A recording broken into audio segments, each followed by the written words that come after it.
네, 안녕하십니까. 이번 시간에는 여러분들이 그 시네마에서 그 텍스처의 이미지를 로드할 때 뜨는 메시지, 그 메시지에 yes, no가 있는데 그게 어떤 걸 의미하는지 좀 살펴볼게요. 자, 먼저 그거 살펴보기 위해서 여러분들 먼저 아셔야 되는 게 지금 여러분들이 그 작업하고 있는 도큐멘트, 자, new all 할게요. 자, 여러분들이 새로운 도큐멘트 만들었을 때 이 도큐멘트가 저장이 됐는지 안 됐는지에 따라 굉장히 중요합니다. 차이가 큽니다. 자, 지금은 저장이 안 된 도큐멘트입니다. 저장이 안 된 도큐멘트예요. 세이브를 안 했어요. 자, 이때 여러분들 보셔야 되는 게 Edit Preference에 들어가시면 여러분들의 그 환경 설정을 저장하는 폴더가 있습니다. 예, 윈도우나 맥이나 자, 얘를 열어서 이 폴더. 예, PC는 다르게 되어 있겠죠. 위치가. 자, 이 폴더를 열어서 한번 확인을 해 보겠습니다. 자, 여기가 거기입니다. 자, 보시면 이런 것들이 있는데 여기에 txt라는 폴더는 없어요, 지금. 자, 그런데 이제 이 도큐멘트는 저장이 안 돼 있습니다, 지금. 자, 그러면 내가 어떤 이미지를 하나 로드를 할게요. 텍스처에다가. 자, 이미지 로드. 그래서 뭐 이런 그림을 하나 로드를 하겠습니다. 이때 물어보죠. 예, this image is not 뭐 어쩌저쩌저 그죠? yes 하게냐, no 하게냐. 사실 이게 뭐냐면 상대좌표냐, 절대좌표냐 그거라고 보셔도 되는데 거기에 추가적으로 요 부분이 들어간다는 거죠. 텍스처를 카피를 할 거냐 말 거냐. 자, 카피를 안 하겠다. 예를 들어서 no 하겠다. no, no. 중요한 건 뭐냐? 지금 저장이 안 된 상태입니다. 세이브가 안 된 도큐멘트. no 하면 어떻게 되냐? 여기 절대좌표가 들어갑니다. 절대 경로죠. 그러니까 죄송합니다. 절대 경로. 경로라는 건 뭐냐면 어느 폴더에 쭉쭉쭉 해서 이 파일. 자, 파인더 가서 다시 한번 볼게요. 자, 이쪽에 여러분들이 아까 프리퍼런스에서 봤던 이쪽에 아무런 폴더도 새로 만들어지지 않아요.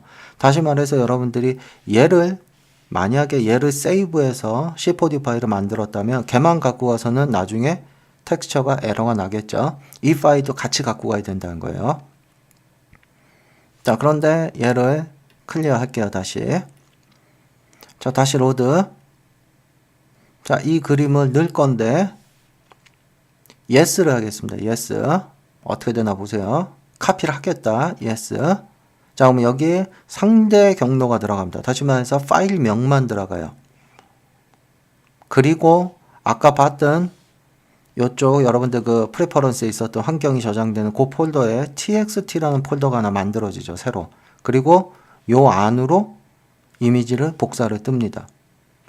다시 말해서 여러분들이 얘를 나중에 세이브를 해도 그 C4D 파일과 얘를 같이 갖고 가면 된다는 거죠. 여기 txt에 들어와 있는. 예. 그런데 이게 사실 이렇게 쓰는 거는 권장하지 않아요. 왜냐하면 어차피 이 txt 파일 나중에 여기 들어와서 복사를 해가야 되기 때문에 얘 지워버리겠습니다. 다시.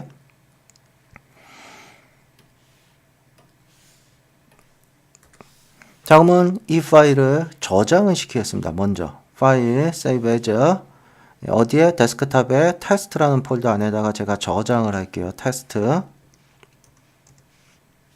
세이브. 자, 그러면 테스트 C4D라는 파일로 저장이 됐죠. 자, 여기다 텍스처를 하나 넣을 건데 로드. 아까랑 똑같이 얘를 열 건데 no 하겠습니다. no 하게 되면 어떻게 되냐? 마찬가지 절대 경로가 들어갑니다. 그리고 이쪽에 와서 보시면 프로젝트가 그러니까 세팅이 저장되는 이곳에도 txt라는 폴더가 없고 우리가 프로젝트 파일이 저장된 곳에도 텍스처가 복사가 안 돼요. 다시 말해서 이 파일만 갖고 가서는 안 된다는 거죠. 나중에 이 파일을 여러분들이 찾아서 이 경로로 들어가서 얘를 같이 갖고 가야 된다는 거예요. 굉장히 귀찮아요. 예, 다시 클리어. 자, 그러면 다시 로드. 이 파일을 텍스처를 넣을 건데 복사를 하겠다. yes. 자, 그럼 어떻게 되냐? 여기에 상대 경로가 들어갑니다. 다시 말해서 파일명만 들어가요. 그리고 이 프로젝트 파일이 저장된 곳 있죠. 그게 어디입니까? 여기죠. 테스트라는 거. 여기에 txt라는 폴더가 만들어졌죠. 그리고 일로 복사를 뜹니다. 다시 말해서 여러분들은 이 test라는 이 폴더만 나중에 옮겨 다니시면 텍스처 에러는 절대 안 난다는 거예요. 가장 좋은 방법이죠. 예, 여기에도 안 생기고 이쪽은 전혀 상관이 없고요. 그래서 여러분들이 어떤 작업을 하실 때 이 텍스처를 이제 적용을 하시겠죠. 당연히 작업을 하시다 보면. 그래서 아예 습관적으로 여러분들이 어떤 뉴 도큐멘트를 하나 만드셨다면 본인이 어떤 연습하는 게 아니라면 사실 세이브를 먼저 시키고 하는 게 가장 좋은 겁니다. 예, 그래서 여러분들이 어떤 뭐 프로젝트 파일을 뭐 예를 들어 뭐 박스라고 할게요. 그냥 예, 박스 뭐 001 예, 이렇게 해서 여러분들이 어떤 작업을 하시고 여기에 어떤 뭐 이미지를 넣어야 된다면 예, 이번에 뭐 그냥 그림 하나 넣을게요. 예, 얘를 yes로 불러들이면 이렇게 해서 저장을 하게 되면 자, 파일 세이브 그러면 여러분들이 사실상 텍스처에 가서 예, 여기다 가서 보시면은 박스 001이라는 게 있고 요 텍스트라는 폴더 안에 예, 그놈도 같이 복사가 된다는 겁니다. 그래서 나중에 이 폴더째 갖고 다니면 되겠죠. 그래서 얘를 프로젝트 단위로 폴더를 만들어서 작업하시는 게 가장 좋을 거고요. 아니면 이제 어떤 관련된 뭐 여러 개의 프로젝트 파일을 하나의 폴더에 사용하셔도 사실 상관은 없고요. 텍스처는 다 이쪽으로 모이니까요. 자, 물론 이 방법 말고도 나중에 모으는 방법도 있어요. 수집하는 거.